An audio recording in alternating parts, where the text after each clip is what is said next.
좋아요와 구독하기는 사람입니다. 네, 안녕하십니까. 2021년 6월 19일 네, 한 발 앞서 소식을 전하는 고품격 부동산 토크쇼 부동산 별별스타에 오신 여러분을 환영!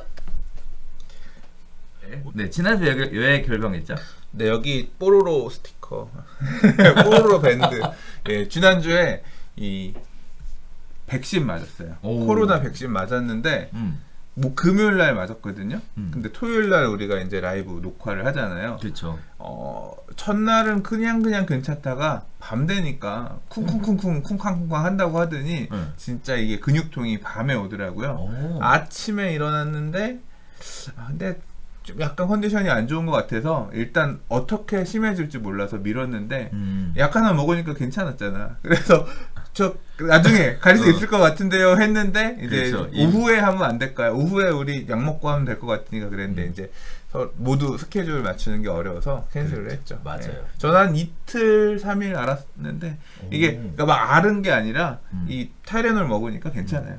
예, 그런 이게 두통이 좀 있고 근육통이 밤에 첫날 밤에 조금 있었고 네, 컨디션이 좀 안 좋은 게 그렇게. 근데 그렇게 심각하지 않았습니다. 예, 건강하지 않다는 반증. 이게 건강할수록 젊을수록 그게 되게 심하다 그러잖아요. 백신 접종을 잘 하셔서 무사히 돌아오셔서 네, 너무 다행이라고 생각됩니다. 자, 오늘 이제 이야기를 한번 시작해 보도록 하겠는데 오늘 크게 5가지 이야기를 가지고 네, 준비해 봤습니다. 첫 번째 이야기부터 시작해 보도록 할게요. 자, 재건축 걸림돌 안전진단 과연 문턱이 낮아질까에 관련된 얘기입니다. 재건축에 관련된 얘기인데요. 자, 기준을 강화하고 안전진단 기준을 강화하고 안전진단을 통과한 단지가 급감했습니다. 서울시 요청에도 불구하고 완화 가능성은 매우 낮아졌는데요. 이해득실에 대한 관계도 매우 복잡해졌습니다. 자, 무슨 얘기인지 한번 볼게요. 재건축 등 민간 정비사업 활성화를 강조하고 있는 서울시가 정부의 안전진단 기준 완화를 건의했지만 여의치가 않은 상황입니다. 여기 앞으로는 안전진단을 통과하면 조합원 지위 양도가 금지돼서 거래가 묶일 전망이라 기준 완화가 조합원들에게 득일지 실일지 판단하기도 쉽지 않은 상황이라고 하는데요. 자, 안전진단은 사업 준비 단계예요. 그래서 조합이 추진위원회 구성 등 사업을 시작하기 전 공식적으로 안전진단을 통과한 단지 정보 등을 집계 공개하지 않는다는 게 서울시 설명인데요. 다만 부동산 114에 따르면 현재 서울 재건축 단지 중 안전진단 단계로 분류되는 곳은 총 36개 단지로 추산되고 있는 상황입니다. 자, 2018년 3월 이후 안전진단 통과 단지를 찾아보기 어렵다라는 건데 지금 보이시는 것처럼 서울에 진행하고 있는 36개 단지가 리스트에 쭉 올라와 있습니다. 여기 보면 항상 우리가 얘기 나왔었던 단지들 이름이 굉장히 많이 나오는데요. 자, 아직 안전진단을 통과하지 않았거나 통과 가능성이 있는 단지에서 안전진단 시기를 늦춰야 한다는 이상한 목소리가 나온다고 해요. 반면 장기 투자나 실거주 수요 입장에서는 투자자들은 아예 재건축에서 빠지고 기존 실거주자 중 일부도 팔고 나가면 실수요자로 재편되면서 오히려 사업 속도가 더 빠르게 진행될 것이다 라는 기대감도 존재한다고 합니다. 자, 거기에 따라서 해당 단지 소유자들이 시세 차익을 노린 투자 목적인지 장기 보유하거나 실거주를 할 대상인지를 판단해서 단기 투자를 목적으로 재건축에 접근했다면 빨리 움직여야 한다라는 이야기들이 나오고 있는데요. 자, 일단 여기서 여러 가지 포인트가 나오죠. 조합원 지위 양도 금지에 관련된 규정에 대해서 한번 살펴봐야 될 것 같습니다. 특히 안전진단으로 당겨진다라는 게 도대체 무슨 의미인 건지. 자, 또 한편으로는요, 또 다른 분쟁이 시작이 아닐까라는 생각이 드는데요. 가격 상승을 막겠다라는 서울시 또는 정부의 강력한 의지와 사업 추진 자체를 미루거나 또는 안 하겠다라고 하는 일부 재건축 소유자들의 반응이 엇갈리게 극명하게 대치되고 있는 상황입니다. 거기에 따라 또 실수요자하고 투자자들하고도 서로 이해관계가 굉장히 복잡하게 맞물리게 되는데요. 자, 이거 소장님 실망하셨죠, 이거? 그러니까 우리가 이게 지난주에 네. 못해가지고 건너뛰었던 이슈예요. 맞아요. 네, 그래서 네. 지금 이제 첫 번째로 얘기를 하는데 무슨 얘기냐면 지금 국토부 장관하고 이제 여당, 그러니까 이 정부 여당은 민주당 쪽이고, 네. 그 다음에 요번에 서울시, 그러니까 말 그대로 지자체장은 서울시장은 반대인 야당 쪽에서 국민의힘 쪽에서 시장이 됐잖아요. 맞아요. 그래서 서로 엇박자가 날 것이다. 그러니까 서로 이게 정부가 할 수 있는 거, 국토부가 할 수 있는 내용이 있고, 국회에서 법을 만들어서 해야 되는 일이 있고, 또는 이제 서울시가 할 수 있는 권한이 이렇게 이양이 되어 있는 부분이 있고 그렇거든요.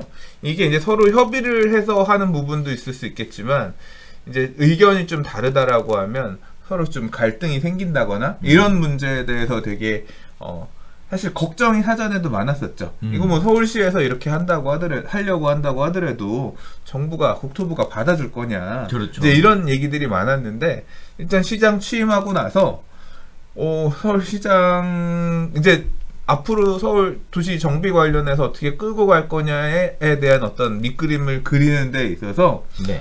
선제적으로 서울시가 국토부에다가 싸울 생각 없어. 그렇죠. 우리 좀 손 좀 잡고 맞아요. 같이 하자. 이제 이것들을 제안을 해서 서로 협치하는 그런 모습을 보이는 과정이었던 거예요. 그래서 이게 6월 9일 날 보도자료 내놓고 이제 같이 그 간담회를 발표하는 내용이었나 뭐 이런 이 행사를 했고 유튜브로 이제 송출을 해주고 했는데, 그래서 국토부 쪽에서 그리고 이제 서울시 쪽에서 나와서 이제 얘기들을 했어요. 앞으로 이런 부분들을 서로 조율해 가면서 할 거다라고 해서 여러 내용들을 내놨는데, 이제 그 내용 중에서 가장 눈에 들어왔던 부분 두 부분이 뭐냐면, 첫 번째가 바로 이겁니다.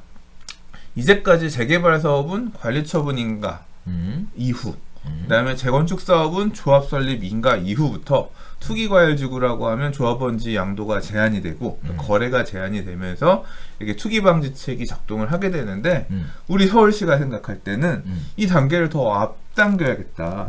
재건축은 안전진단만 딱 통과되면 조합 설립 이전까지도 다른 매수 세력들이 못 들어오게 조합원지 양도 제한을 막고, 재개발 사업 같은 경우도 정비구역 지정을 받으면 관리처분인가 이전에 마찬가지로 조합원지 양도를 제한할 수 있는 규정을 법에 만들어달라. 이건 서울시의 능력으로 할 수 있는 게 아니라 도시정비법을 개정해야 되거든요. 네네. 이런 법을 만들어달라. 다만 그 날짜는 이게 이제 모든 구역마다 똑같이 적용되기는 힘들 수 있으니, 어디를 그렇게 빨리 조합원지 양도 제한을 빨리 할 건지는 이제 서울시장이 정할 수 있게끔, 약간 그거는 이제 심의를 통해서 정할 수 있게끔 그런 내용을 포함한 내용을 법에 만들어 달라 라고 해놓고, 한편으로는 국민의힘 의원들을 시켜가지고 부탁을 해서 의원 입법 형태로 6월 9일 날 안은 내놨어요. 법안을 내놓고 한편으로는 국토부랑 얘기도 이렇게 한 거예요. 6월 7일인가 아무튼 했거든요. 그러니까 다시 말해서 좀 더 제한을 빨리빨리 하라는 안을 하나 넣고 국토부가 고민해보겠다. 이거 전형적으로 받아들이려고 한다라는 얘기가 있었습니다. 근데 갑자기 왜 빨리 이렇게 규제를 하는 어떤 기준들을 만들라고 하는 거냐. 재개발 사업 같은 경우도 관리처분인가랑 정비구역 지정은 어마어마하게 긴 기간이거든요. 장난 아니죠. 예, 이렇게 빠르게 할 수 있는 법적 근거를 만들어달라고 한 요구는 뭐냐. 이게 이제 왜 이런 얘기를 하냐가 다음 얘기에서도 나오지만, 안전진단 통과하면 재건축 사업이 거의 간다고 확실하게 보는데, 그렇죠. 그러면 사람들이 매수하러 자꾸 들어가면서 가격이 불안해지니까 네. 못 사게끔 막을 만한 어떤 이 과열을 방지하려는 제도가 필요하다. 네네. 그러니까 그 얘기는 반대로 뭐냐면, 안전진단 지금처럼 계속 막 빡빡하게 기준을 둬서 안전진단 통과를 못하게 막지 말고 하고 싶은, 그러니까 적당히 재건축이 필요한 곳들은 너무 과도하게 허들을 높여놓은 걸 낮춰서 좀 사업이 가게끔, 공급이, 그래서 이 재건축 사업을 통해서 새로운 신규주택 공급이 가능하게끔 해달라. 이제 이런 목소리를 낸 거죠. 재개발은 안전진단이 필요 없어요. 대신 이제 구역 지정을 받기 위한 노후 불량 건축물에 대한 요건, 이런 것들, 그 이외의 요건들을 맞아야, 그러니까 안전진단에 대한 개념이 재개발은 원래 있어요. 마찬가지로. 그게 이제 통과되는 게 정비구역 지정이거든요. 그렇죠. 그래서 그 부분들, 결국은 뭐냐면 사업 초기 단계부터 막을 수 있는 그 기준을 만들어달라. 재개발은 서울시가 가지고 있는 권한 내에서 앞으로 앞서 발표한 내용 있잖아요. 연간 26,000호씩 13만 호 정도 앞으로 공급하겠다라고 했으니, 재개발도 공급 물량을, 민간이랑 공공재개발 물량을 서울시는 나름대로 만들어 나갈 거고, 재건축도 만들어 나가고 싶은데, 이건 위에 니네 국토부가 안전진단 기준을 낮춰주지 않으면 우리 힘으로 할 수 없는 거니까 이건 좀 해달라. 근데 이제 국토부가 그거 바로 해준다는, 받아 먹을 건 받아 먹었어. 그러니까 기준 그 조합원지 양도 제한 시점을 앞당길 수 있다고 하는 내용은 그래? 그거는 우리가 그러면 검토해서 법안 만들어 보자. 근데 안전진단 기준은 그렇다고 내가 바로는 못 주지. 기준 완화를 지금 당장 해주겠다고는 안 했어요. 근데 다만 앞으로 경례적으로 만나면서 그 부분에 대해서 어떻게 할 건지 논의를 하겠다. 이 정도 얘기를 한 거예요. 그러니까 왜 이거를 꺼냈는지, 그리고 이 조합원지 양도 제한 규정은 일종의 투기 방지책. 으로 선제적으로 얘기를 한 거고, 왜 이런 투기 방지책을 선제적으로 내놨냐? 재개발도 완화해서 구역 지정을 좀 더 하려고 하고, 재건축도 안 가던 애들을 좀 밀어내려고 하다 보니까 적어도 이 정도는 규제를 해야 우리도 좀 면이 서지 않겠나, 또는 가격이 급등하는 것을 좀 막을 수 있겠지 않겠나라고 생각을 하셨던 것 같아요. 자, 그런데 문제는 이렇게 해서 조합원 지위 양도 제한 규정을 조금 더 빨리 지정이 되게끔, 시행이 되게끔 이제 추진을 하고 있잖아요. 그런데 이제 왜 셈법이 복잡해졌다라는 얘기가 나오는 걸까요? 무슨 셈법이 복잡해요? 투자자하고 실거주자하고 이제 안전진단을 그렇지. 통과할 거냐 못할 거냐. 이제 안전진단 기준이 완화될 거냐 안 될 거냐도 생각을 해봐야겠지만, 일단 안전진단 기준이 완화되고 안 되고는 사실 별개의 문제예요. 내가 사고 싶어도 못 사는 상황이 이제 금방 도래하는 거야. 매물 급감이.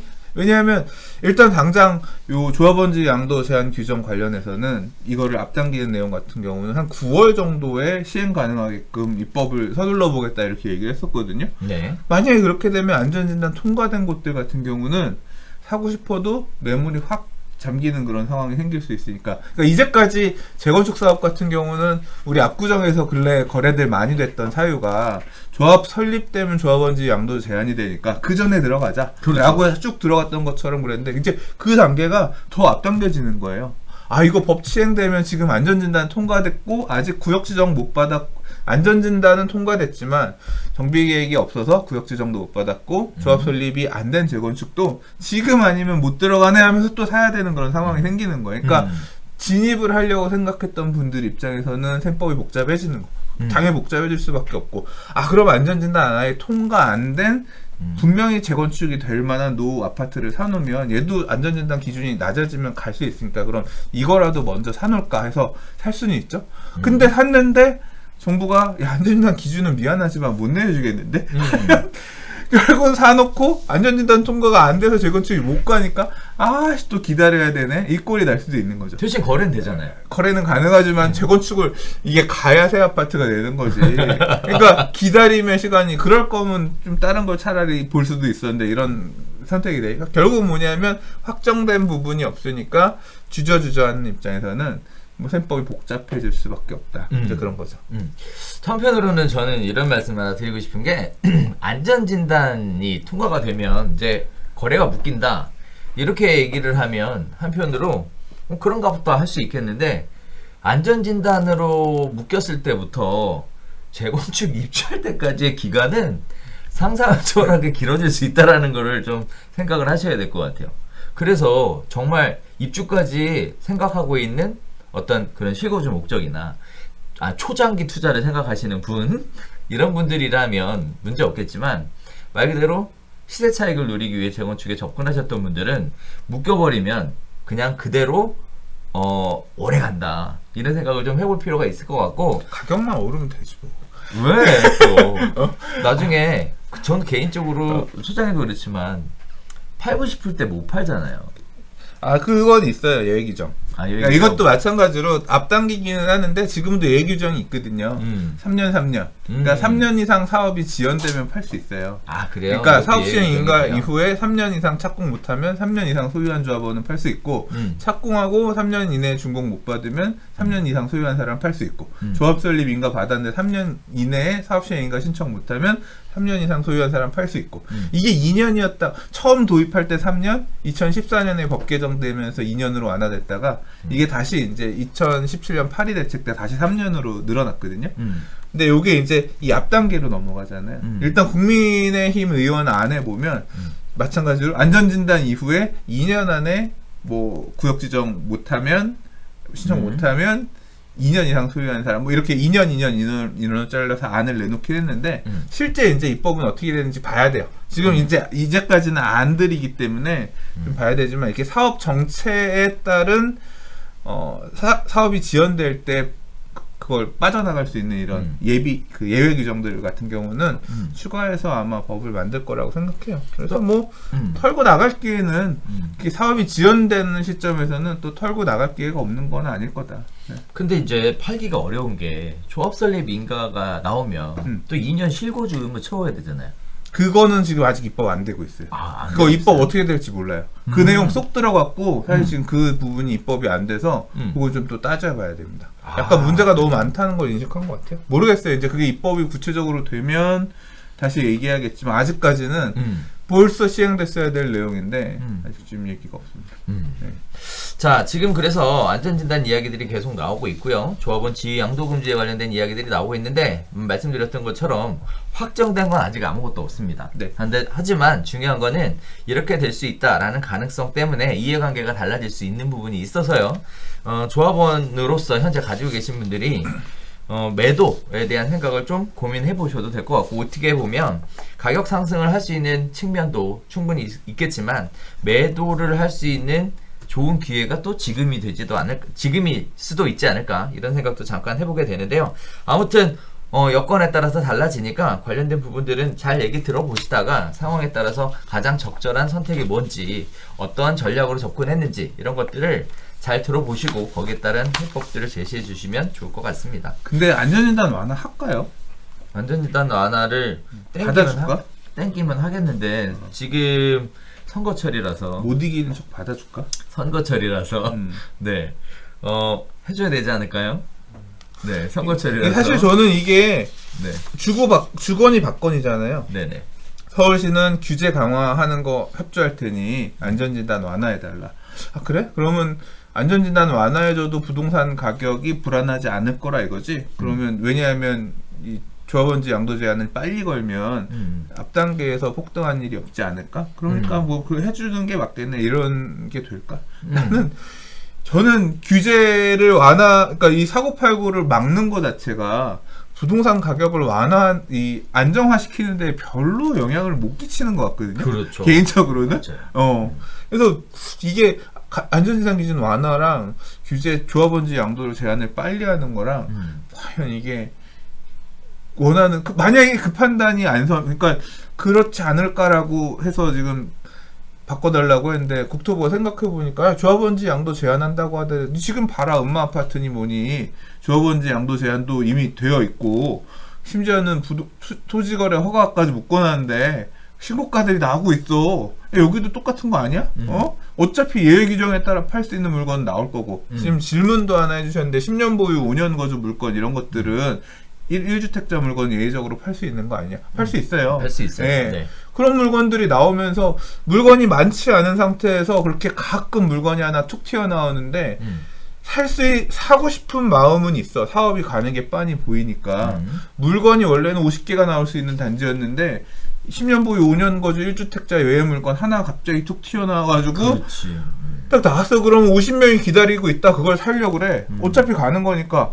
그 물건이 더 높게 비싸게 팔리는 거 아니야? 그러면 아예 거래가 안 되는 게 아니라 예외에 따라 하나씩 거래되는 애들이 신고가를 찍어주면 나머지 물건 갖고 있는 사람들은 다 이게 자기 그 거래된 가격 시세일 거라고 생각할 거 아니야. 그렇죠. 그러면 이게 과연 그거를 인지한다면 안전진단 완화 안 해주겠지. 그렇지. 그러면 우리 입장에서는 규제는 졸라 강해지고 안전진단은 완화도 안 해주고 협상 그지같이 했다고 그래야 되는 거 아니야? 지금까지 근데 이제 우리가 다음에 나눌 얘기가 이 얘기인데 네. 지금까지 문재인 정부의 어떤 방향 이런 걸 보면 굉장히 장기적인 안목을 가지고 접근하는 건 없고. 아이 원래 없어. 그럼 땜빵식으로 가서 처리를 해서 지금까지 문제를 여기까지 키워온 거잖아요. 네. 아니, 지금 대통령이 5년짜리고 국회의원이 4년짜리인데 장기적인 그런 게 어딨어. 다음번에 뺏기면 이게 완전히 지금 그렇잖아요. 정책이 이렇게 손바닥 뒤집듯이 정책이 가고 있는데 장기적 안목에서 그런 거를 저 새끼들이 한 거는 잘못된 거고 우리가 완전 바꿀 거야. 크게 공약이고 하잖아. 그렇지. 그렇게 갔다가 저 새끼들 순전 나라를 엉터리로 만들었어요. 야, 열심히 해가지고 이번엔 절 주세요. 되면 냅다 반대로 다시. 큰 틀에서 그런 게 어딨어. 맞아. 이제까지 그래. 계속 그래왔는데. 네. 맞아요. 네. 왕정 아니면 안 될 것 같아. 야, 장기 집권 해야 돼? 왕정 이런 하는 나라들은 장기로 이렇게 보지 않을까? 현실적으로 좀 어려운 어떤 숙제가 아닌가 싶어요. 그러니까. 자, 두 번째 이야기 가보겠습니다. 자, 문재인 정부의 딜레마입니다. 네. 안 풀자니 민심이 걱정이고, 풀자니 집값이 걱정이다. 라는 얘기인데요. 자, 공급 대책, 분양 시정, 균형 발전 등에 대해서는 진퇴양난의 상황에 빠졌습니다.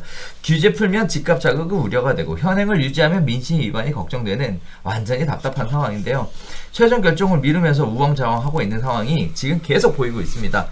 장기 프로젝트를 진행해야 딜레마에서 벗어날 수 있다 이렇게 얘기하는데 선생님 조금 얘기하셨던 것처럼 장기 집권 프로젝트가 장기 프로젝트가 이러려면 왕정으로 가야 된다. 아니야. 근데 또 지금 생각하고 있는 게 이런 지금 그러니까 현재 정부가 생각하고 있는 이 어떤 기준의 정책을 길게 가야 된다 이렇게 이분들도 생각하고 계시지 않을까요? 그러면 안정화시킬 수 있을 거다. 그렇죠. 근데 지금 그 가는 과정에서 정책이 잘못된 건지 아니면 부작용이 심한 건지 그렇죠. 아무튼 뭐 그래서 이 사단이 지금 나고 있는 상황인 맞습니다. 거죠. 네.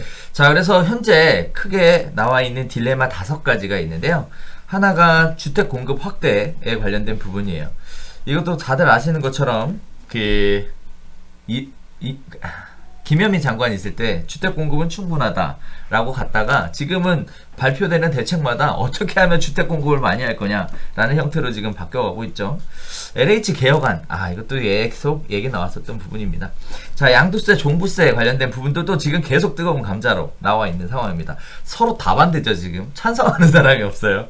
분양가 규제에 관련된 부분도 이것도 심각합니다. 민간 건설이 지금 참여하기가 어려운 상황이 말썽이고요. 또 지역 인프라에 관련된 부분들도 계속 얘기가 나오고 있는 상황입니다.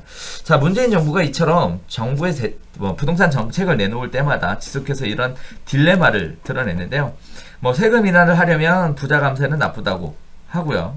또 세금을 현행대로 유지한다고 하면 민심을 따르지 않는다고 욕을 먹고 있는 상황입니다.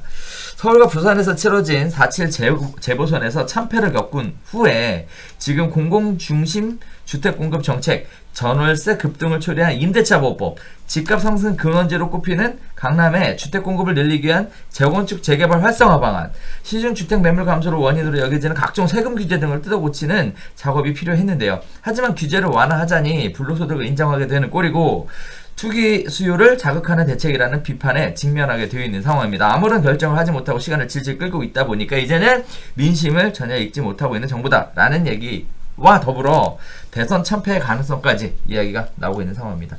분양시장에서는 서민을 위한다는 명분으로 HUG에서 분양가 심의, 분양가 상한제 시행 등으로 새 아파트 분양가를 주변 집값 시세보다 한참 낮추는데 성공을 했는데 결국 시장에 왜곡을 만들어서 분양 로또 천국을 만들어 놨습니다. 분양을 앞둔 서울시 레미안 원메일디는요, 당첨되면 10억 원 이상의 시세 차익이 나는 상황이고요. 역대급 시장 왜곡을 방치해서는 안 된다며 시장 상황에 맞게 분양가 규제를 손질해야 한다는 목소리가 나오고 있지만 역시 민주당 지지층과 시민사회의 반대 목소리가 상당히 큽니다. 지역 개발 사업도 마찬가지입니다. 국토균형발전 차원에서 GTX 노선 연결, 가덕도 신공항 건설 등 온갖 수건 사업을 검토하면서 추진하고 있으나 한편에서는 역대급 재정 투입으로 인한 비판, 인프라 중첩에 따른 비효율, 선거용이란 비판을 받고 있습니다. 역대 가장 많은 100조 원 가까운 예비 타당성 조사 면제 사업을 추진하고 있지만 적극적으로 추진을 해도 오히려 욕을 먹고요. 하지 않아도 욕을 먹고 있는 사면 초과의 상태입니다.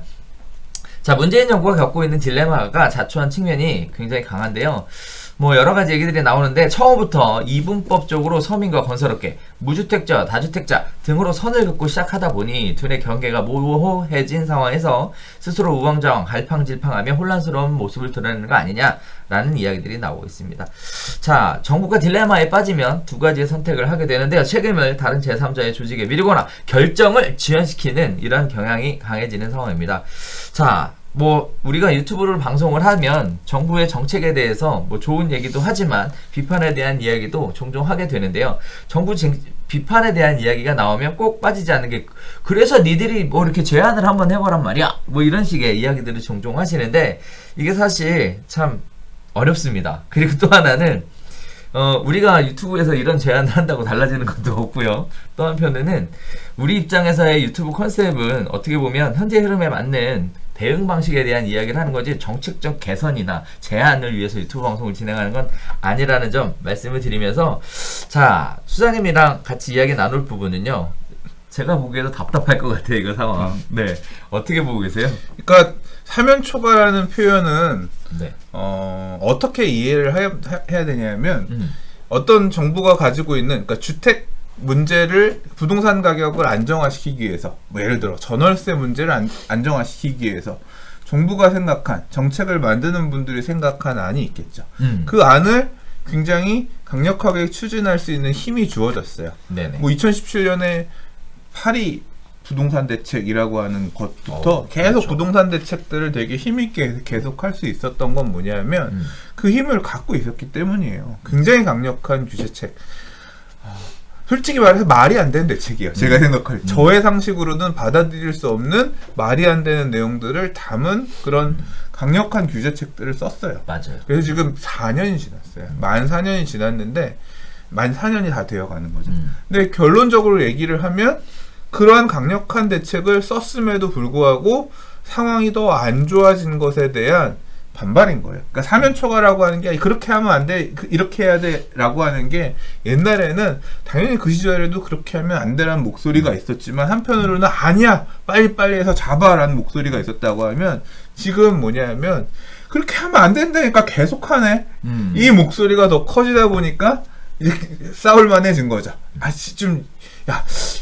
안 된다고 했던 쟤네들 말이 맞는 것도 같네 하니까 지지했던 목소리들이 줄면서 이제 사면 초과의 형국이 되어버린 거죠. 한마디로 얘기해서 자초했다. 지금의 이 상황을 자초했다. 뭐 아까 말씀하셨지만 공급은 부족하지 않아 라고 얘기를 했는데 어떻게 하면 더 공급할지를 계속 고민하고 있습니다. 얘기를 꺼내는 것도 결국은 군인들의 입으로 얘기했었던 정책을 완전히 뒤집어 엎은 거잖아요. 그러니까 맞아요. 정책을 뒤집어 엎은 게 아니라 자신들이 판단을 잘못했음을 시인하고 기고 있는 거잖아요. 저는 그 부분도 결국은 그러니까 저의 생각은 그래요. 공급은 부족하지 않다고 저도 생각해요. 뭐가 문제냐 이 얘기 맨날 하지만 저는 양도소득세 중과가 재고주택 매물의 급격한 감소를 가지고 와서 매물 시장의 수요가 있는 상태에서 그 안에서 나올 수 있는 매물들의 수를 감소시키니까 가격이 너무 급등한 게 더 큰 원인이다. 그러니까 수급 자체는 그런 대로 갈 수 있는 상황이었으나 이런 어떤 매물 급격하게 줄이는 정책 자체가 뭐 양도소득세 중과만 있었던 게 아니라 임대사업자 제도도 그렇잖아요. 그렇죠. 네. 못 팔게 막는 이제 이런 잘못된 정책들 몇 개가 지금 시장을 더 이상한 방향으로 가게 만들었다고 개인적으로 생각하는데 아무튼 그런 모든 것들을 제가 한 거 아니잖아요. 누가 했어요?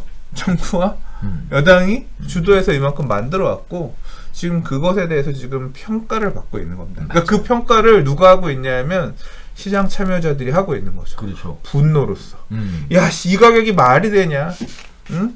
3기 신도시 기다리라고 불과 2, 3년 전에 3기 신도시 기다리라고 2018년에 얘기하면서 그거 기다리려고 참고 집 안 샀던 사람들은 그때 그냥 3기 신도시 3기 신도시 하겠다는 얘기 안 꺼냈으면 그때 샀단 말이에요. 근데 그때 살려고 했던 집이 5억짜리가 지금 10억, 11억이 됐어. 이제 그러면서 더 설 데리가 없어진 거지. 그러니까 그거는 뭐 누가 한 게 아니에요. 뭐 투기꾼들이 했다? 그 투기꾼들을 제대로 못 막은 것도 책임을 져야지. 책임은 못 지겠다. 그것에 대한 비판은 받아야지. 결국은 뭐 딜레마가 아니라 지금 본인들이 옳다고 생각하셨던 정책대로 끌고 오셨고 지금 4년이 지나서 이 모양 이 꼴이 된 상태입니다. 얼마나 더 이제 이 상황에서 드라마틱한 역전승을 거둬내실 수 있을지 아니면 뭐 이대로 무너져 내릴지는 또 봐야겠지만 뭐 개인적으로 저도 안타깝죠? 그런 아쉬워요. 네네 저도 참 아쉽습니다. 처음에 문재인 정부가 들어서고 사실 문재인 정부가 들어선 것 자체가 촛불로 들어선 거잖아요. 굉장히 이례적인 네, 일로 들어서셨고요. 그리고 또 총선에서도 네 완전히 압승을 하셨습니다. 거기에 따라서 정부가 시작은 참 잘했는데 일단 프레임 자체를 좀 잘못 끼워 넣고 시작한 게 문제가 되지 않았나라는 걱정을 계속 하게 돼요. 여기서도 아까 얘기했던 것처럼 뭐 이분법적으로 접근했다라는 것이 어떻게 보면 가장 큰 문제가 아니었나라는 생각이 듭니다. 대표적인 케이스가 무주택자하고 다주택자에 대한 구분을 너무 크게 가져갔고요. 거기에 따라서 마치 집이 있는 사람은 적폐라는 얘기가 이번 정부에서 계속 얘기가 나왔고요.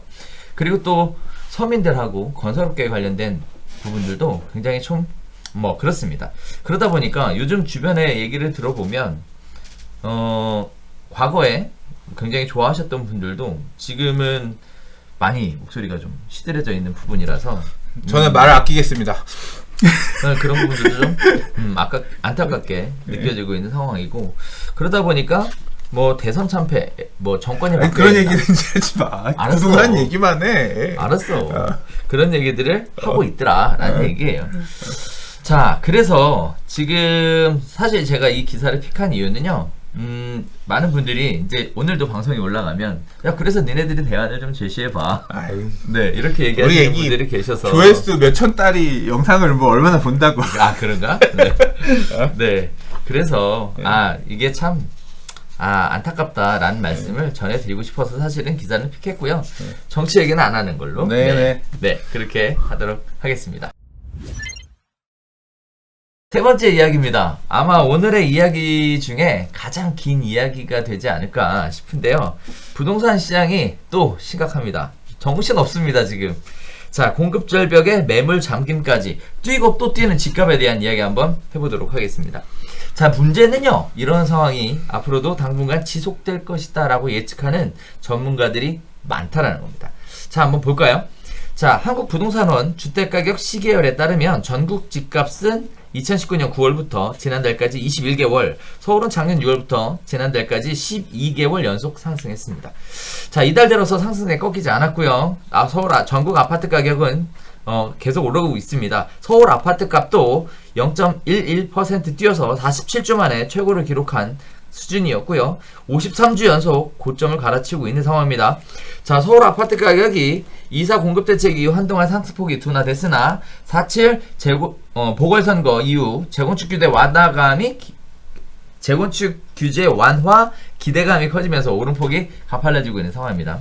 자, 서울 지역이 이렇게 움직이면서 수요자들이 감당하기에 부담스러운 가격으로 서울 가격이 집값이 올라가자 최근에는 중저가 아파트 가격이 많이 오르고 있고요. 서울에서 밀려난 수요자들은 또 수도권으로 이주하면서 경기와 인천 지역 집값이 지금 장난이 아닌 상황입니다. 수도권의 아파트값 오름세는 더 무섭고요. 경기도도 엄청나게 올라갔습니다. 인천도 계속 올라가고 있는 상황입니다. 자, 그래서 문재인 정부 4년간 전국 아파트 값은 62.2%, 서울 아파트 값은 86.5%가 상승을 했어요. 아마들 다들 피부로 느끼고 있지 않을까라고 생각이 됩니다. 뭐 벽지나 주거 환경이 열악한 경우를 빼면 대부분 아파트 가격이 더블 이상 상승했다라는 얘기가 되는데요. 자, 집값이 폭등하는데 전세 가격도 그냥 있을 리가 없죠. 전세 가격도 장난이 아닙니다. 서울 전세값 100주 넘게 올랐습니다. 아파트 매매 가격을 자극할 수 있는 충분한 우려가 되는 상황인데요. 재건축 재개발 상승세를 두고 서울 등 수도권으로 확산되고 있는 상황입니다. 보유세, 양도세, 전월세 신고제 따른 6월 변수 역시 집값 안정을 잡는데 실패했고요. 계약갱신 청구권을 사용한 기존 전세 물건과 신규 계약 물건의 전세값 차이가 크게 달하면서 부동산 업계는요. 계약갱신권 청구권 소멸 이후 역대급 전세값 상승을 우려하고 있는 상황입니다. 자, 전세값 상승이 어마어마하다는 거 아마 다들 아실 텐데 서초구 반포동과 재건축 이주 수요가 전세값 상승을 강남의 전세값 상승을 지금 주도하고 있다는 얘기는 지난번 시간에 말씀드려서 아시고 계실 것 같습니다. 자, 또 하나 문제는 전월세 신고제가 시행이 되면서 전세값이 뭐 어떻게 될 거다 뭐 이런 얘기들이 있었는데 전월세 신고제로 밝혀진 뜨거운 논란이 하나 있죠. 바로 이중가격 이야기입니다. 헬리오시티 같은 경우에 전용 면적 99.6제곱미터가 지난 9일 전월세 신고제로 보증금 7억 9,800만원의 전세 계약이 체결됐습니다. 그런데요, 불과 3일 전 계약한 아파트의 절반 수준이라는 게 문제입니다.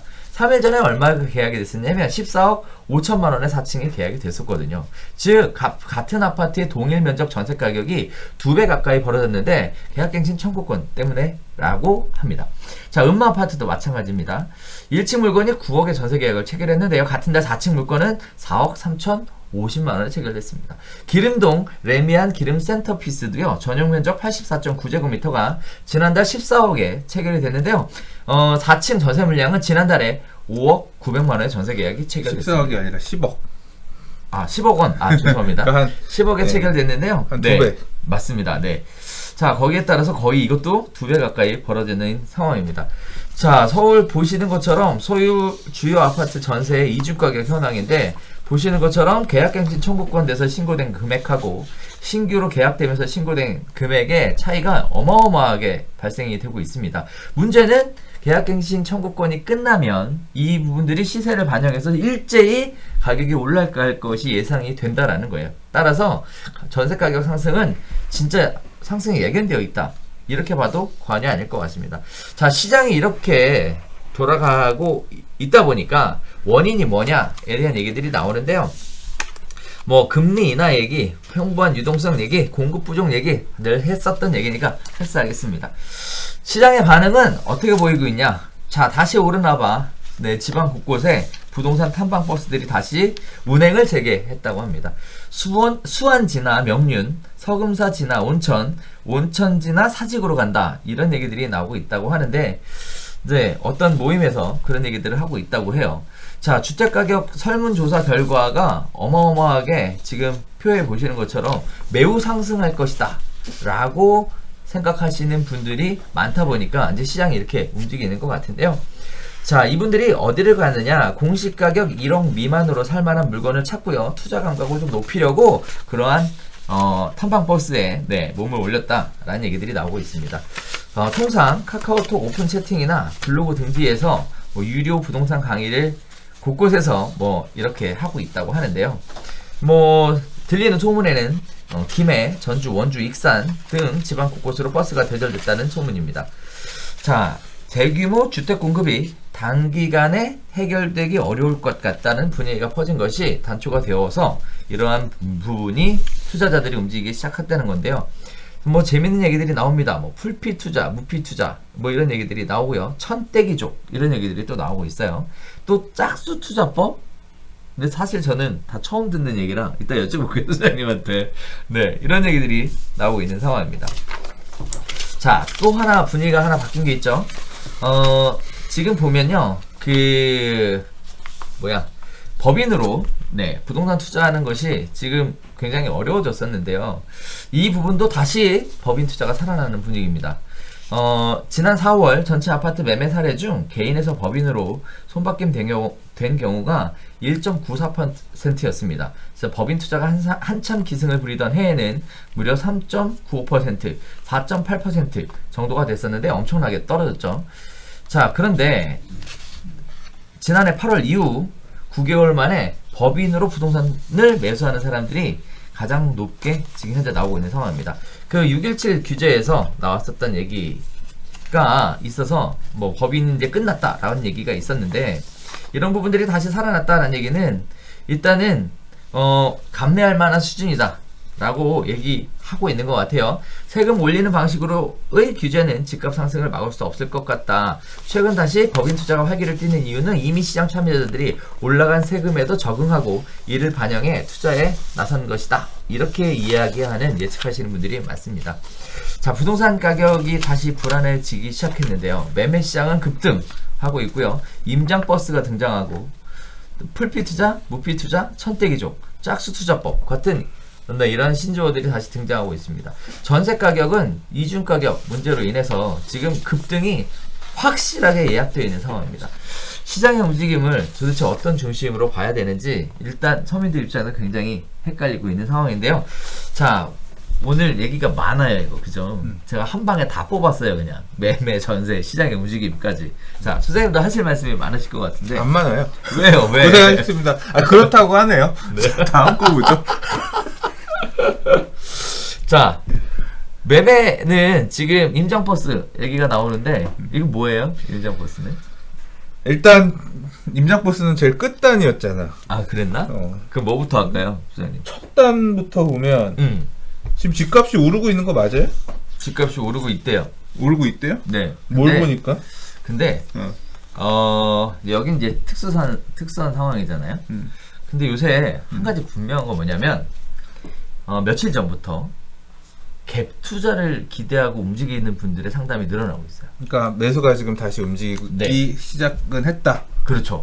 그리고 오셔가지고 이제 강남 지역이잖아요. 네. 오셔갖고 하시는 말씀이 저는 상상하지도 못하는 이야기들인데 돈이 별로 없어요. 8억 정도 가지고 갭 투자를 할 수 있을까요? 전세 끼고 뭘 살 수 있을까요? 그렇죠. 그거 물어보는 사람인 거지. 그러요. 네, 이런 분들이 뭐 한때 갭 투자가 화랑이었을 때. 그러면 그분은 처럼. 취득세 12% 낼 생각하고 아니요. 물어보는 여기 오신 분들은 그 정도는 아니고.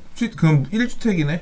1주택이. 그러니까 갭 투자가 아니라 그냥 1주택을 8억 갖고 하려는 실수요자가 사는 거네. 1주택이었던 분들도 이제 사겠다고 움직이시는 것 같고, 그리고 1주택을 일부러 만들어 갖고 오신 분들도 있으시더라고요. 그러면 일시적 1세대 2주택으로 살려고 산다고? 그렇게 생각하시는 거겠죠. 네. 일단 지금 뭐 댓글에도 이 채팅창에도 있지만 뭐 오른다고 하는데 매매가 왜 안 되나요? 매매가 없나요? 팔리지가 않아요? 이런 얘기가 있거든요. 일단 제가 느끼는 어떤 흐름은 이게 지역마다 지금 분위기는 조금 다를 것 같아요. 매물은 전체적으로 많지 않을 것 같고, 맞아요. 그러니까 후행장이니까 핵심 지역 막 이런 데서 엄청나게 뜨겁게 이런 느낌보다는 그러니까 지금 뭐 대표님도 말씀하시는 게 거래가 많이 됐다 이 얘기가 아니라 그럼요. 사람이 들어오기 시작했다 그렇죠. 얘기인 거잖아요. 그러니까 굉장히 지금 막 조용했거든. 불타오르는 상황은 아니고 이제 또 좀 가는 건가 약간 이런 정도의 느낌일 수 있는데 부동산 스터디 카페 트래픽을 기준으로 놓고 보면 작년에 한 70% 80%? 뭐 그 정도밖에 안 돼요. 엄청 그래요? 지금 낮은 상태예요. 그러니까 이렇게 막 사람들이 엄청 가즈아를 외치는 상황은 아닙니다. 근데 물론 특수성은 있어요. 작년은 6월 땡 치자마자 트래픽이 확 30% 40%확 튀어 올라갔어요. 그래서 작년은 6월달 들어서 갑자기 6월 땡 치자마자 물건들 급매 다 팔렸다고 하면서 올라가는 거 아니야 하면서 매수들이 막 불을 붙으면서 가격이 올라가는 게 보였다고 하면 그래서 617 대책이 나오고 710 대책이 나오고 84 대책까지 쭉쭉쭉쭉 나왔잖아요. 지금은 그러다 보니까 더 트래픽이 늘어난 부분도 없잖아 있는데 지금은 그런 분위기는 아니에요. 뭐 낮은 수준은 아닌데 일평균 기준으로 300만 전후 정도의 트래픽이 그냥 유지가 되고 있는 상황이거든요. 그래서 엄청 핫한 분위기는 아닌 것 같은데 근데 이 기사에서 얘기하는 공급 절벽의 매물 잠김, 또 뛰고 또 뛰는 집값 이 내용을 기준으로 놓고 보면 이제 제가 관심 있는 보고 있는 몇몇 지역들의 매물의 리스트를 보잖아요. 그럼 매물은 없어요. 확실히 없어. 매물이 왜 이거밖에 없지? 전세방, 전세 뭐 셋 하나 매매도 몇 개 안 되고, 그러니까 매물의 양도 그렇게 많지는 않은 거예요. 이제 그런 그 가격도 근데 보면 이게 가격이 엄청 확 튄 가격이냐? 제가 보는 지역의 가격은 그렇게 확 튄 가격이 아니야. 뭐 낮아지진 않았는데 그렇다고 그렇죠. 확 튀어 올라가는 지역은 아니거든요. 근데 올라간 지역들도 있잖아. 그렇죠. 그래서 이게 지역에 따라 조금 다르게 나타나는데 이게 이제 통계적으로 놓고 보면 마이너스는 아니니까 상승으로 나타나는 거고 그렇게 지금 많이 올라가는 지역들이 좀 두텁게 나타나면 퍼센트에서도 상승률은 좀 더 높게 나타날 가능성이 있을 것 같아요. 그러다 보니까 여기도 보면 지금 뭐 일단 상승세는 안 꺾였고 아파트값 상승률은 0.25%로 전주와 같았고 서울 그렇죠. 아파트도 0.11% 튀어서 53주 연속 고점을 갈아치우고 있고 그러니까 이게 계속 쉬지 않고 올라가고 있는 형태로 나타나고 있긴 한 것 같아요. 근데 그렇다고 해서 뭐 거래량이 폭발적으로 늘어났다. 그래서 내가 안 팔리던 물건이 싹 다 팔렸어. 이런 식으로 느낄만한 수준은 지금 일단 현재까지는 아니지 않나 싶어요. 전세 가격은 많이 올라간 게 맞는 것 같아요. 지금 아까 지금 기사에서 얘기한 사례 보면 레미안 기름 센터피스 34평형, 그러니까 전용 84.9가 10억, 음마가 9억, 헬리오시티가 14억 5천. 야, 이거 2년 전에 입주할 때 14억 5천이면 로얄동 살 수 있었는데. 이 금액으로 살 수 있었던 금액인데. 그러니까 이게 당장 지금 입주 물량들 많을 때, 지금 센터피스도 입주한 지 몇 년 안 된 아파트잖아요. 그러니까 과거의 기준으로 고려해서 볼 때 전세 가격은 진짜 미친 듯이 급등을 했고, 뭐 전세도 마찬가지로 매물들, 제가 보는 지역들도 보면 전세 매물들이 그렇게 많지 않아요. 그래서 매물이 그렇게 생각보다 많지 않은 게 그게 반영되면서 있는 것 같아요. 자, 또 한편으로는 그런 생각이 들어요. 이 얘기부터 해야 되겠다. 소장님 말씀하셨으니까 제가 느끼고 있는 시장의 지금 분위기는요. 일단 매도자들이 과거에는 매도에 관련된 상담 자체가 없었습니다. 네, 없었고요. 그러다가 5월 중순 때는 아예 매수의 문의도 없고 매도에 대한 상담도 없었어요. 그러다가 6월달 딱 넘어서고요. 그리고 6월달 두 번째 주에 들어서면서 매도자들의 상담이 증가하고 있어요. 상담이. 그러니까 매물은 아직 안 나왔어. 그러니까 6월 1일 됐으니까 그렇죠. 내가 이제 올해 종부세는 내야 돼. 그렇죠. 근데 지금 팔면 얼마냐. 그렇죠. 이제 분위기 한번 이제 보는 사람들이 나오기 시작한 거네. 팔고 맞아요. 싶은 물건들이. 맞아요. 지금 그래서 매도자의 상담이 증가하고 있는 상황입니다.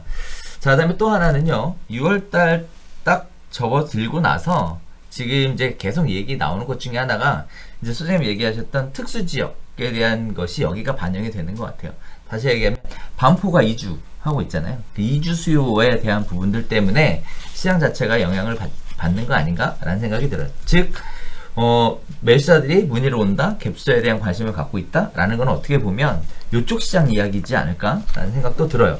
그래서 말인데 전세 가격은 또 뭐 심상치 않습니다. 지금 보면 이제 2년 지나면 그 계약갱신 청구권이 끝났으니까 나머지 재계약되는 건 전부 다 가격이 올라갈 거 아니에요? 현 시장 가격에 맞춰서. 그럼 전세 가격이 엄청나게 많이 올라갈 것 같은데 아무튼 네, 이런 부분들이 현재 잡히고 있는데요. 자, 그래서 이 얘기 말고 광명으로 한번 가보려고 합니다. 네. 네. 안녕하세요. 안녕하세요, 교수님. 네, 반갑습니다. 네. 네, 저희가 잘 지금- 지내시죠? 네, 그럼요. 저희 지금 별별수다 생방송 진행하고 있거든요. 아, 그러세요? 네네. 원래는 일찍 전화 드리려고 했는데 조금 늦었습니다. 옆에 강영훈 소장님 계시겠네요. 안녕하세요. 안녕하세요. 반갑습니다. 네. 네. 네. 자, 우리 지금 요새 돌아가는 부동산 시장 이야기 하고 있어요. 아, 네. 네. 그래서, 지금 혹시 네. 유튜브 보고 계세요? 아니요, 제가 지금 안 보고 있어요. 업무 중이라. 아, 그러셨구나. 네네. 네네네.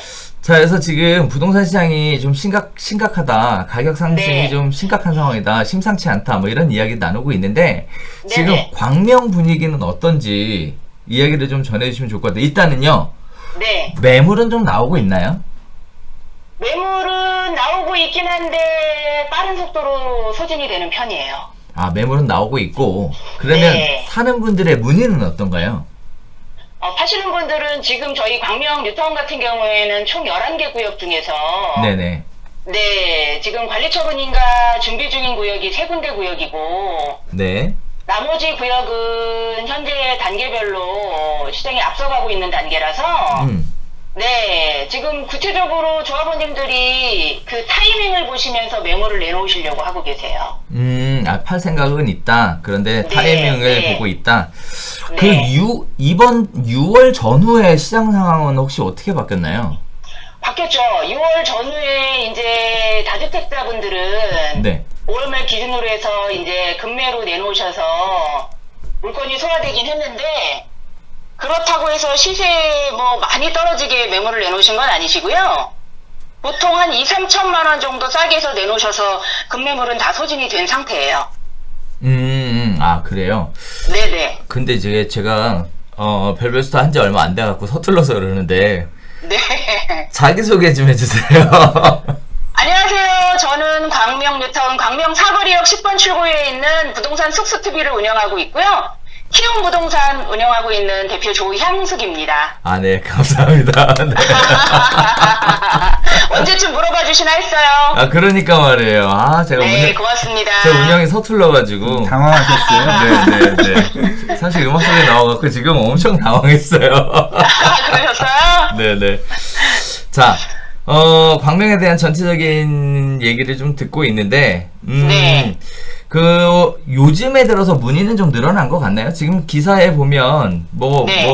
매수자들이 굉장히 많이 다니는 것처럼 이렇게 기사가 나오는데, 광명 쪽도 최근에 들어서 매수자의 문의가 네. 늘어난 편인가요? 네, 일단은 사실은 작년에 비해서는 광명이 매수자 문의 자체는 조금 떨어지긴 했었어도, 그래도 지금 현재 11개 구역 중에 9개 구역은 전매 금지가 적용되지 않는 단지라서 투자자분들께서는 그 입주권을 사시려고 매수 문의를 많이 하고 계세요. 아, 그래요? 네네. 문의가 늘어났다는 거죠? 네네, 늘어났어요. 아, 그래요? 네. 통상의 경우 실입주 목적이에요? 아니면 투자 목적으로 많이들 찾으세요? 그것도 사실은 광명 이제 사거리역 역세권 중심으로 해서 광명 11구역이나 철산역 앞에 있는 광명 12구역은 실입주 목적으로 하시는 투자자분들께서 문의를 많이 하고 계시고요. 네. 그렇지 않고 이제 광명 1, 2, 4, 5구역 같은 경우에는 아무래도 실입주보다는 투자 개념으로 접근하시는 분들이 계셔서 그거에 대한 방향이 전부 좀 틀린 것 같아요. 아, 그럼 구역마다 실입주자가 좋아하는 구역이 있고 투자자들이 네. 좋아하는 구역이 있고 이렇게 따로따로 네, 구분이 네. 된다라는 거죠? 네네네. 오, 그렇군요. 그럼 왜 이렇게 갈리는 걸까요? 일단은 제가 유튜브 영상을 지금 네오비TV를 보고 있지 않아서 잘 네네. 모르겠는데 네네. 일단은 지금 규제들이 원체 많은 데다가 또 취득할 때 취득세나 아니면 자금조달계획서 그다음에 또 더군다나 대출 규제까지 같이 묶여져 있으니까 본인들이 지금 거주하고 있는 집을 팔고 오셔야 되는 상황 네. 아니면은 취득세 중과 부분 때문에 부담이 커서 그런 분들 때문에 고민하시는 분들도 계셔서요. 네네. 실입주와 투자가 극명하게 구분되는 경우가 있어요. 아, 그렇군요. 네. 그리고 광명에 관심 있는 분들은 무슨 준비를 해갖고 가야 됩니까? 예를 들어 어느 정도의 네. 자금은 있어야 된다. 뭐 이런 기준이 있잖아요. 네. 일단은 광명 뉴타운 전 구역으로 해서 네네. 5구 타입을 생각하고 계시는 분들은 네. 현재 초투 그러니까 지금 추가 분담금 외에 네. 지금 매수하실 수 있는 금액은 6억 중반에서 6억 후반 정도는 보셔야 하고요. 네. 네, 그리고 이제 84 타입으로 접근하시는 분들은 7억 중반에서 8억 중반까지 생각을 하시고 가용자금을 준비를 하시면서 접근하셔야 될 것 같고요. 네네. 그리고 아까도 말씀드렸지만 그 외에 취득세나 아니면 지금 살고 계시는 분들의 거주 부분이나 이런 것들도 같이 고민하시면서 움직이셔야 될 거라고 판단이 되고 있어요. 자, 알겠습니다. 네, 오늘 네. 좋은 말씀 해주셔서 감사하고요. 네네. 네, 일단 광명에서 또 좋은 소식들 계속 들려주시면 좋겠습니다. 네, 고맙습니다. 네, 감사합니다. 네. 자, 광명에 대한 이야기 한번 쭉 들어봤고요. 어쨌든 시장 분위기가 지금 심상치 않다라는 거 여러 기사에서 계속 나오고 있는 얘기라 아마 관심을 갖고 좀 지켜보셔야 되는 부분이지 않을까 생각이 듭니다. 자, 그럼 이제 네 번째 얘기 넘어가 보겠습니다. 네. 자, 철근, 시멘트, 목재가 다 부족한 상황입니다. 원자재값 상승에 분양가 상승 우려까지 겹쳐진 상황인데요. 문제가 생각보다 심각합니다. 자, 중소건설사가 공사 중단의 직격탄을 맞고 있는 상황이고요. 장기화되면 대형사도 타격이 예상됩니다. 정부의 철근 대책은 환영하고 있는데 문제는 이런 부분들이 다른 원자재로도 넘어갈 것 같아서 선제적인 대응이 필요하다라고 하는 겁니다. 자, 올 초부터 이어진 철근 기근에 중소건설사를 중심으로 공사 중단이 이어지고 있는 상황인데요. 대한건설협회에 따르면 지난 3월과 4월에만 철근 현강 부족으로 멈춘 건설 현장이 43곳에 달했다고 합니다. 7개 사업장은 시멘트가 주 원료인 레미콘 부족으로, 9개 사업장은 콘크리트 파일 부족으로 사업이 중단됐다고 하는데요. 철근 말고도 시멘트, 목재와 같은 건설 주요 자재값이 크게는 30%까지 올랐고 인건비까지 상승하는 상황이라서 하반기나 내년에 신규 착공하는 곳들은 비용 부담이 어느 정도 반영될 것으로 보여진다고 합니다. 이런 부분들이 반영이 되면 그리고 또 장기화가 되면 분양가 상승으로 이어질 수 있다라는 건데요. 단기로 끝나면 건설사 영업이익이 줄어드는 선에서 끝나겠지만 공사 원가가 크게 오르면 자체 사업 자체의 분양가가 오르거나 또는 품질 저하 문제로 연결될 수 있다라는 것이 지금 화두에 올라오고 있습니다. 자, 원자재 가격 상승에 관련된 부분인데요. 이런 부분들은 앞으로도 지속될 것 같아요. 정부 주도로 공급을 하겠다고 이렇게 계속 얘기하고 있는 상황이기 때문에 공급을 계속 이렇게 하게 되면 원자재 가격이 부족한데요. 뭐 제가 들은 말에 의하면 매년 철근이나 시멘트 이런 업체들은 수요를 예상을 해서 물량을 1년치 물량을 셋업을 한대요. 그리고 나서 그 물량을 시장에 출하를 하는데 갑자기 물량이 빵 터졌잖아요. 그래서 많은 분들이 뭐 이렇게 하고 있죠. 그러다 보니까 찾고 있죠. 그리고 자재가 많이 들어가고 있잖아요. 거기에 따라서 시장에서 바로바로 소요되는 부분도 있는가 반면 또 일부 또 사재기 하시는 분들도 있어서 가격이 굉장히 많이 올랐다고 합니다. 기사는 30%까지 올랐다라고 얘기하는데 실제 피부로 느끼는 거는 그 이상 올랐다는 게 지금 현재 상황이고요. 자, 또 문제는 뭐냐면 정부가 추진하고자 하는 대형 건설 신도시는 아직 시작도 안 했다는 거예요.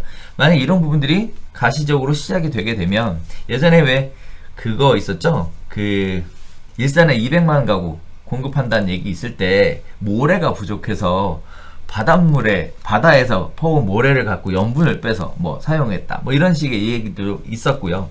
그 당시에도 원자재 가격 상승이 굉장히 이슈가 됐었던 걸로 기억하고 있는데 이처럼 정부 주도 공급이 앞으로도 계속될 것이 예정되어 있는 상황에서 원자재 가격 상승이 어떻게 보면 당연히 예정되어 있는 부분이라고 생각합니다. 자, 한간의 이야기에 의하면 이러한 부분들이 또 다른 투자의 기회가 될 수 있다.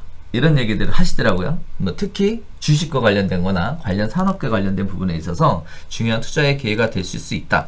뭐 우스갯소리로는 선물 이야기를 하시는 분들도 나오게 되는데요. 자, 건설 자재 상승과 관련해서 소장님의 기억이 어떤 것들이 있는지 원가 상승에 대한 거? 난 주식 투자를 안 해서 잘 모르겠는데. 그런 거 말고 건설 그 원자재가 많이 필요하잖아요. 네. 거기에 따라서 이제 시장의 물량이 계속 줄고 있잖아요. 네. 거기 가격이 계속 올라간다고 하잖아요. 네. 거기에 따라서 분양가는 그럼.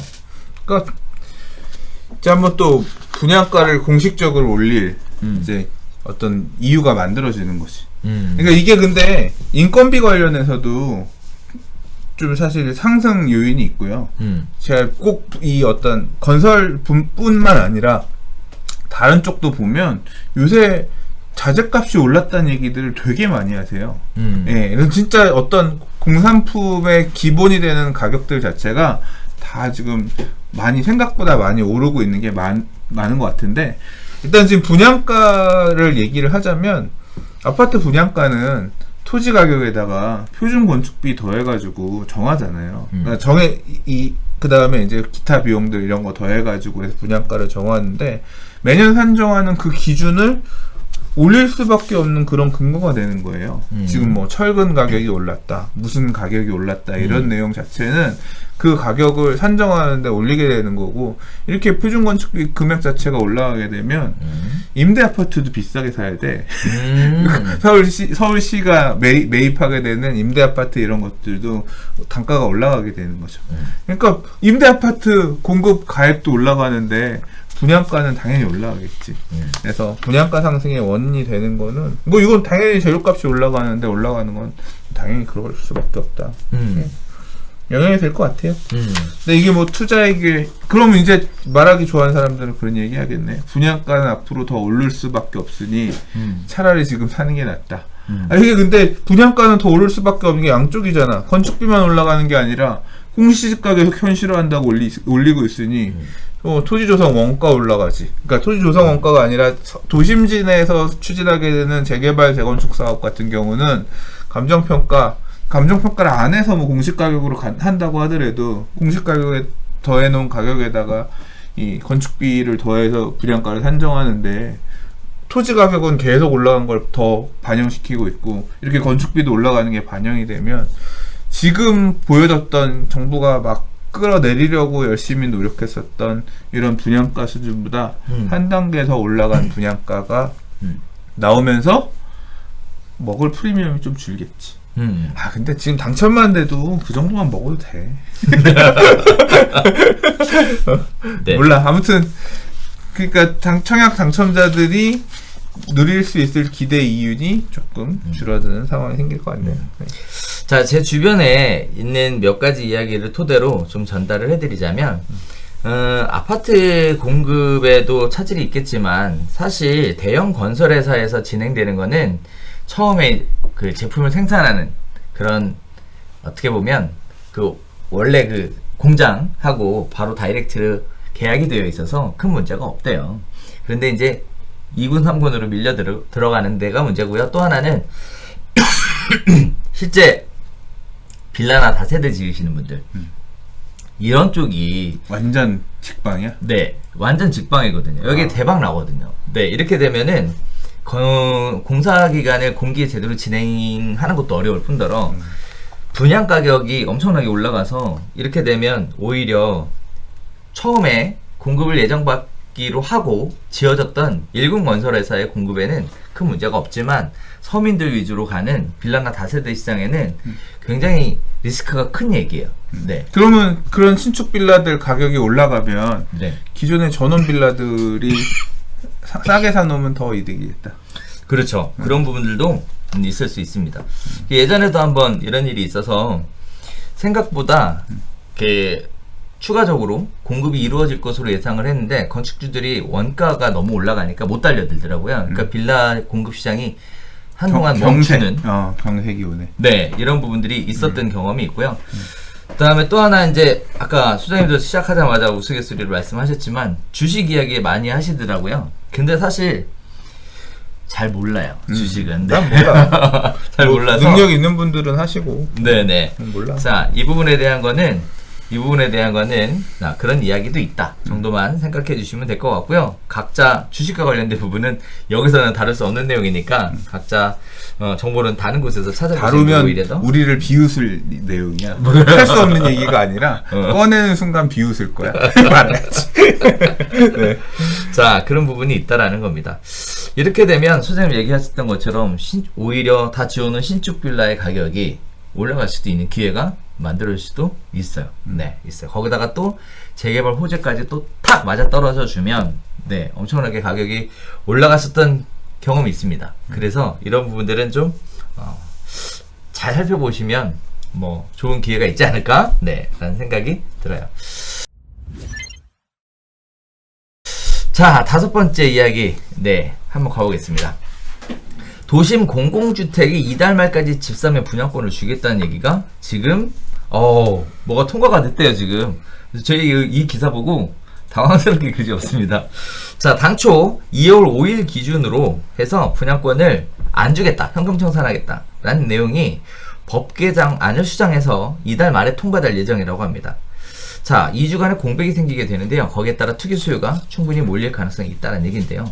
정부는요, 당초 투기 방지를 이유로 이사대책 발표 다음 날인 2월 5일 이후 공공주택 사업지 부동산을 매입한 사람에게는 분양권을 주지 않고 현금 청산만 받도록 했습니다. 자, 그래서 포인트가 공공주택 사업지라는 거예요. 이따가 다시 한번 이야기해 볼게요. 사업지가 어딘지도 모르는데 대책 발표일 이후에 집을 샀다는 이유만으로 현금 청산을 의무함에 따라서 선의의 피해자가 발생할 수 있다는 비판이 쏟아졌다라고 합니다. 별별 수다에서도 계속 얘기했었던 부분이죠. 정부는 이사대책 발표 이후 최근까지 전국의 46곳 약 49,000채 규모의 공공주택 복합사업 후보지를 발표를 해왔어요. 자, 도심 공공주택 복합사업지에서 주택 우선 공급, 즉 분양권을 주지 않는 시점을 당초 2월 5일 이후에서 이달 말 이후로, 지금 이달 말 이후라면은 7월을 얘기하는 거죠. 6월까지는 되는 거니까 늦추는 내용의 법 개정안이 15일 국회 국토교통위원회 법안심사소위원회에서 의결이 됐다고 합니다. 공공주택 사업 예상 지역을 전혀 모르는 시기에 분양권을 주지 않는 것이 재산권 침해라는 지적을 감안했다고 하는데요. 이미 사업 후보지가 46곳이 선정이 됐고요. 법안 처리까지 2주일가량 공백이 남아 있으니까 결국은 2주 동안에는 이 지역에 들어가도 된다. 즉 공백이 생겼다 라는 얘기인데, 일단 첫 번째는 요즘 너무 복잡해서 도대체 뭐가 뭔지 모르겠습니다. 공공주택 사업이 도대체 뭔지. 자, 그다음에 또 하나는 이게 지금 오락가락하는 정책 때문에 이 서민들이 받는 스트레스도 지금 장난이 아니에요. 어떻게 보면 일부러 혼란을 주기 위해 고의적으로 이런 일을 했지 않았나? 라는 생각이 들 정도의 이야기인데요. 이 부분은 아직 시행된 건 없죠. 이제 시행하겠다는 거죠. 뭐 서민을 뭐하러 일부러 혼란 주려고 말을 왜 그렇게 해? 아, 그런 거예요? 네. 네.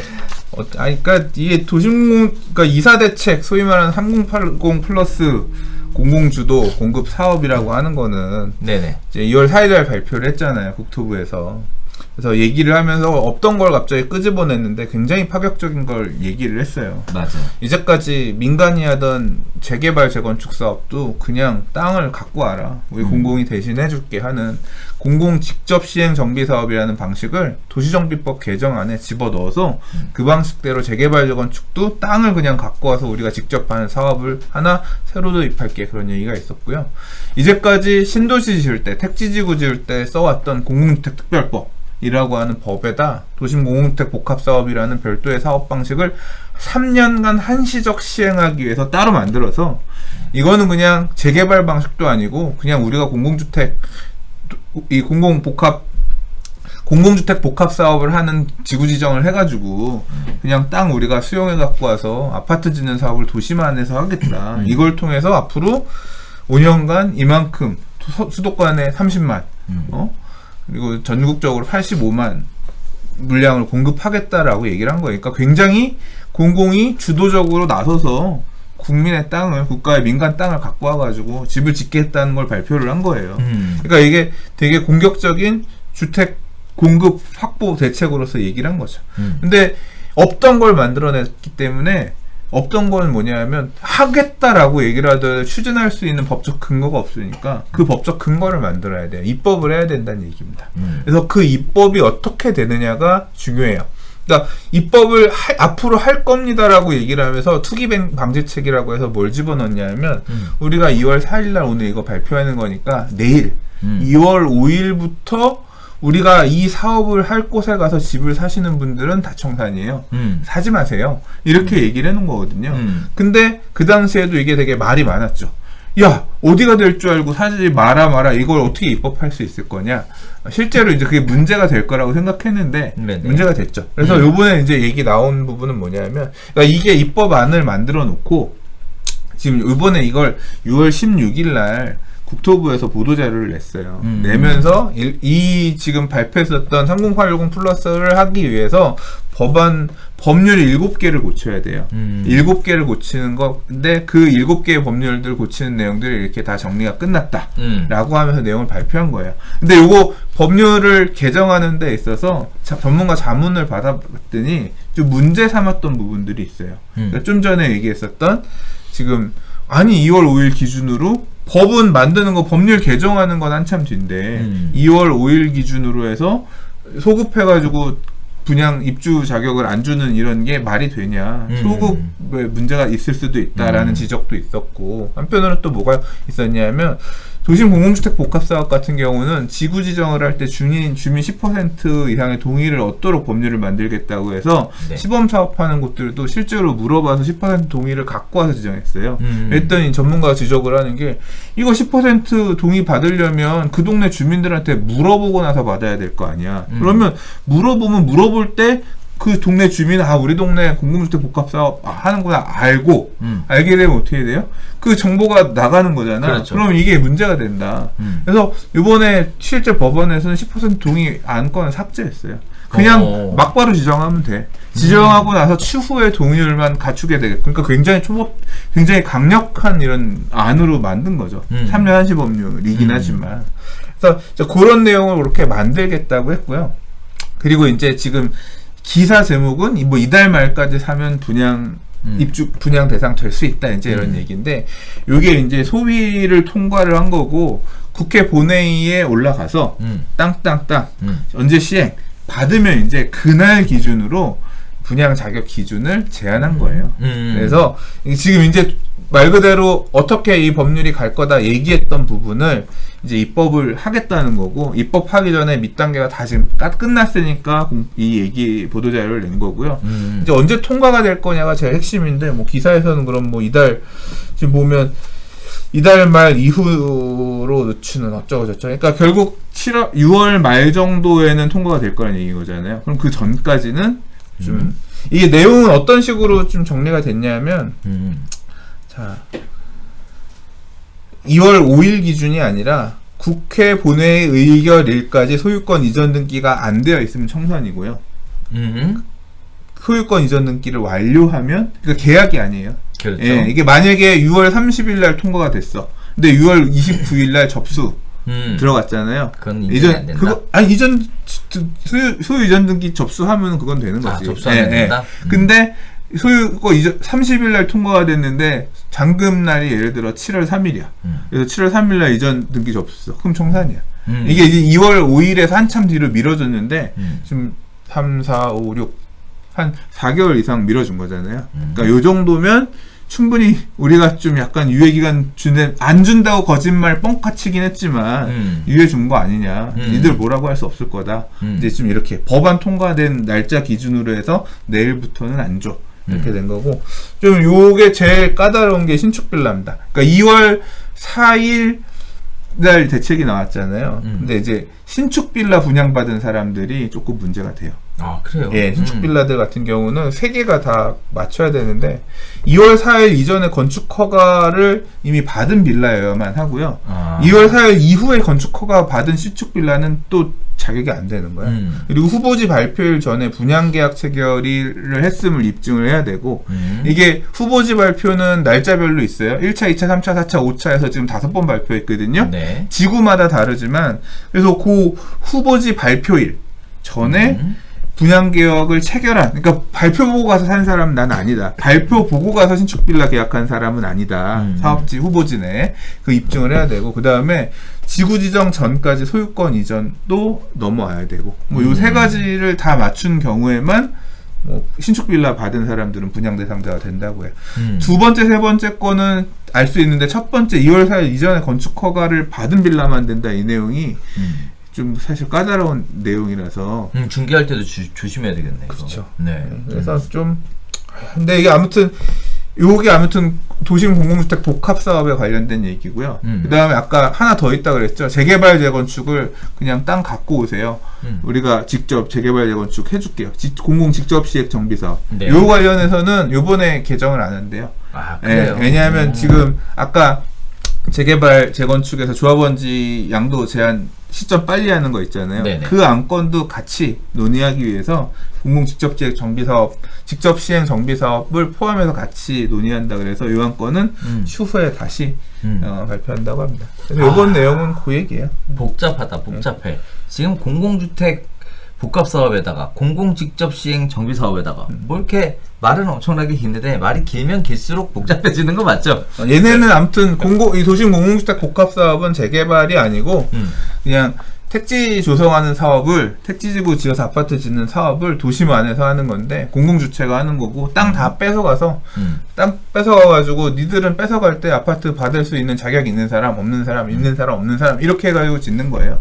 지금 더 사서는 안 돼.